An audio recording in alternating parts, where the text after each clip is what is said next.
వేములవాడ పట్టణంలోని తిప్పాపూర్లో భారత జాతీయ కాంగ్రెస్ పార్టీ అగ్రనేత లోక్సభ ప్రతిపక్ష నాయకుడు రాహుల్ గాంధీ జన్మదిన వేడుకలు పట్టణ కాంగ్రెస్ పార్టీ ఆధ్వర్యంలో గురువారం ఘనంగా నిర్వహించారు. ఈ కార్యక్రమానికి ముఖ్య అతిథిగా రాష్ట్ర ప్రభుత్వ విప్ ఆది శ్రీనివాస్ హాజరై కేక్ కట్ చేశారు. ఈ సందర్భంగా విప్ మాట్లాడుతూ రాహుల్ గాంధీకి వేములవాడ రాజన్న ఆశీస్సులు ఎల్లప్పుడూ ఉండాలని ఆకాంక్షిస్తున్నారని, దేశంలోని సామాజిక ఆర్థిక అసమానతలను తొలగించేందుకు ఆయన చేపట్టిన భారత జోడో పాదయాత్ర ద్వారా కాశ్మీర్ నుండి కన్యాకుమారి వరకు, ముంబై నుండి మేఘాలయ వరకు సాగిన ఈ యాత్రలో పేద ప్రజల జీవన పరిస్థితులను దగ్గర నుండి పరిశీలించాలని పేర్కొన్నారు. గత శాసనసభ ఎన్నికల సమయంలో రాహుల్ గాంధీ వేములవాడ నియోజకవర్గాన్ని 2 సార్లు సందర్శించిన విషయాన్ని ఆయన గుర్తు చేశారు.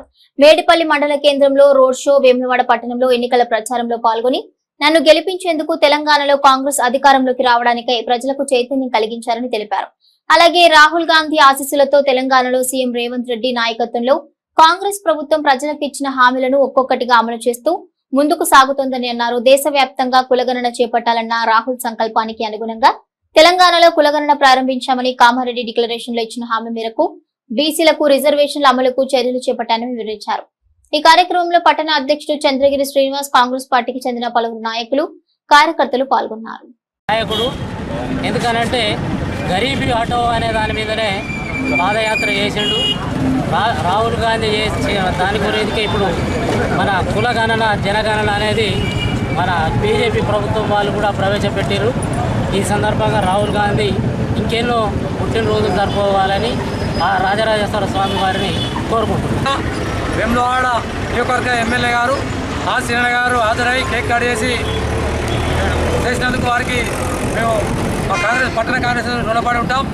అదేవిధంగా రాబోయే రోజుల్లో ప్రధానమంత్రి రాహుల్ గాంధీ గారు ప్రధానమంత్రి కావాలని, దేశ ప్రజలందరినీ ఆదుకోవాలని, పేద ప్రజలను ఆదుకోవాలని, ఇప్పుడు ఇందిరమ్మ రాజ్యంలో రేవంత్ రెడ్డి గారు ఎలా అయితే చేస్తున్నారో దేశం అంతా అదేవిధంగా చేయాలని, ఆ రాజరాజేశ్వర ఆశీస్సులు ఉండాలని వేడుకుంటున్నా. అందరికీ నమస్కారం. ఇలా కన్యాకుమారి నుంచి కాశ్మీర్ వరకు కాలినడకల అన్ని రాష్ట్రాలు తిరిగి భారతదేశ ప్రజలు ఎలా ఉన్నారు, ఏ రాష్ట్రంలో ఎలా ఉన్నారని తెలుసుకొని ఇలా భారతదేశంలో బీసీల సంఖ్య ఎక్కువ ఉందని, కులగణన కావాల్సిందే, ఏ కులానికి ఎంత ఇవ్వాలి, ఎంత పర్సెంట్ ఇవ్వాలి, రాజకీయంగా, ఆర్థికంగా, అంగబలంగా ఏ విధంగా ఇవ్వాలని వారు ఆలోచన చేసి ఇలా బీసీ వర్గీకరణ ఇలా 42% తీసుకొచ్చిన దానిలో మొదటి వ్యక్తి ఇలా పెద్దలు అగ్రనేత రాహుల్ గాంధీ గారు.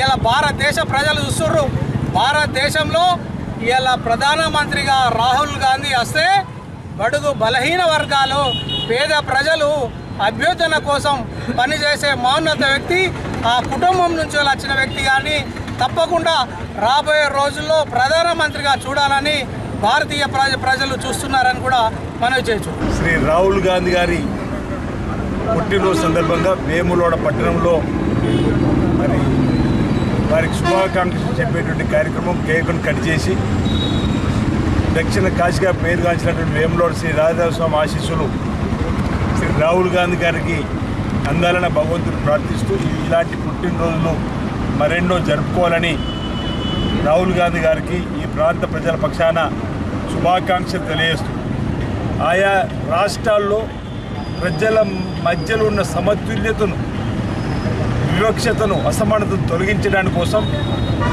ఎక్స్రే లాగా కులగణన జరిపి తీరాల్సిందని చెప్పిన ఒక డిమాండ్. దానికి అనుగుణంగా ముఖ్యమంత్రి రేవంత్ రెడ్డి గారు తెలంగాణలో కులగణన చేపడితే 56.36% బీసీల లెక్క తేలింది పక్కాగా. 42% రిజర్వేషన్ రాజకీయంగా, విద్య, ఉద్యోగ పరంగా ఇవ్వాలని దేశానికే రోల్ మోడల్ అయింది రేవంత్ రెడ్డి గారి సర్కార్. రాహుల్ గాంధీ గారి ఆదేశాలతో, రాహుల్ గాంధీ గారి సూచనలతో ఈ కార్యక్రమానికి రాహుల్ గాంధీ గారు ఈ బీసీ కులగణన నినాదానికి దెబ్బకు భారతీయ జనతా పార్టీ ప్రభుత్వం దిగివచ్చి తెలంగాణ రోల్ మోడల్ అయింది. తర్వాత కర్ణాటకలో కూడా కులగణన జరుగుతుందని చెప్పని భారతీయ జనతా పార్టీ కూడా క్యాబినెట్లో ఆ తర్వాత జియో తీసుకుని వచ్చి ఇప్పుడు దేశవ్యాప్తంగా కులగణన జరుపుతూ ఉంది జనాభా లెక్కలతో పాటు. అంటే విజన్ ఉన్న నాయకుడిగా రాహుల్ గాంధీ గారి ఆలోచన, రాహుల్ గాంధీ గారిలో ఉన్నటువంటి పట్టుదల, రాహుల్ గాంధీ గారిలో ఉన్నటువంటి ఖచ్చితత్వమైనటువంటి ఏదైతే నిర్ణయాల్లో వాటన్నిటి కూడా భారతీయ జనతా పార్టీ ప్రభుత్వం కూడా ఈ విధంగా జరిగినటువంటి కార్యక్రమాన్ని కూడా గుర్తు చేస్తూ రాహుల్ గాంధీ గారికి ఈ పుట్టినరోజు సందర్భంగా మా వైపు శుభాకాంక్షలు తెలియజేస్తూ దక్షిణ కాశీగా పేరుగాంచిన శ్రీ వేములవాడ రాజరాజేశ్వరం ఆశీస్సులు కూడా రాజరాజేశ్వరం అమ్మవారి ఆశీస్సులు కూడా వారికి ఉండాలని సందర్భంగా ఆ అమ్మవారిని స్వామివారిని ప్రార్థిస్తూ ఉన్నాడు. మరోసారి వారికి పుట్టినరోజు శుభాకాంక్షలు.